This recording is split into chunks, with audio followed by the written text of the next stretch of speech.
आप हैरान हो जाएंगे सुनकर कि बांके बिहारी के मंदिर में मंगला आरती क्यों नहीं होती। तो हुआ यूं कि एक आदमी बांके बिहारी के मंदिर के बाहर रोज सफाई करता था और वहीं भोजन करने के बाद रात्रि में मंदिर के बाहर ही सो जाता।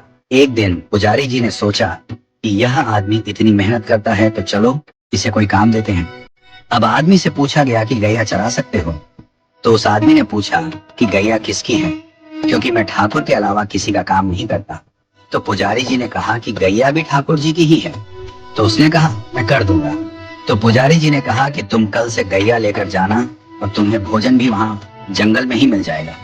अगले दिन वो गैया लेकर गया और गैया चराने लगा।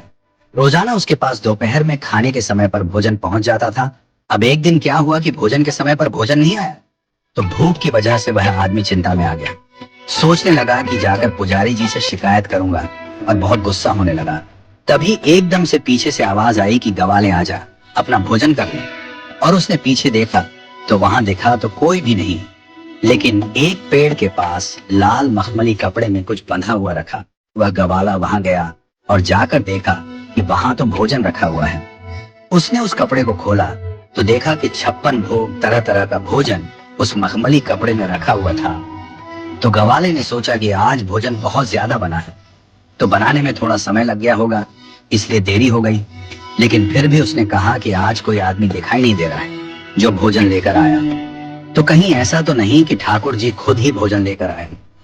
क्योंकि वह कृष्ण का इतना अनन्य भक्ता था तो उसे विश्वास था कि कृष्ण कभी भी उसके पास आ सकते हैं।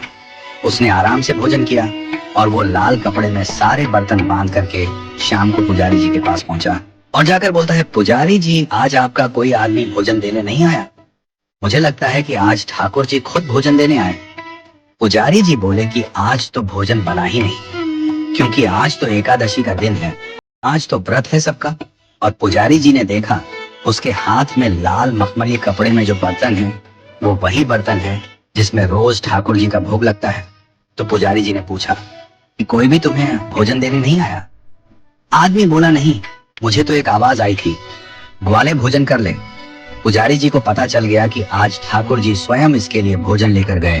तो पुजारी जी ने सोचा कि ठाकुर जी का इतना अनन्य भक्त है तो इसको मंदिर से दूर नहीं भेजना चाहिए।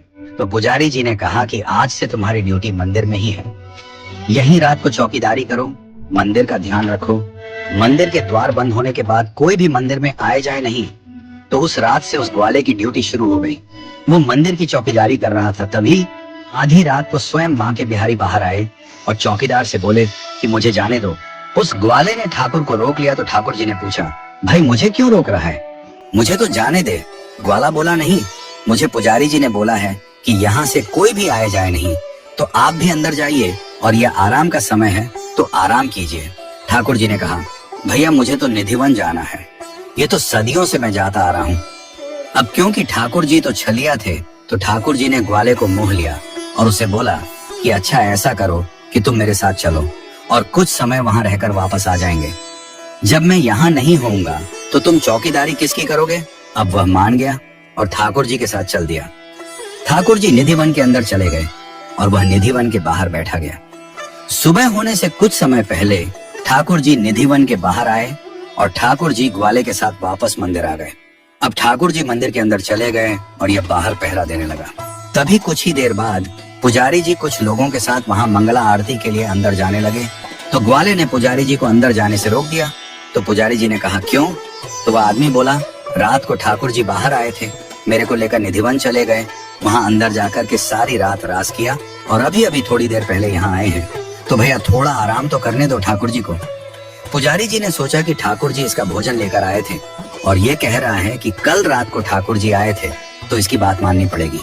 यकीन मानिएगा दोस्तों, पुजारी जी सब लोगों के साथ वहीं बैठ गए और सुबह हो गई। और जब धूप निकल आई तब ग्वाले ने बोला कि अब आप जाकर पूजा कर सकते हो। तब से लेकर आज तक कभी बांके बिहारी के मंदिर में मंगला आरती नहीं होती और केवल साल में सिर्फ एक दिन मंगला आरती होती है और वह दिन है जन्माष्टमी का दिन।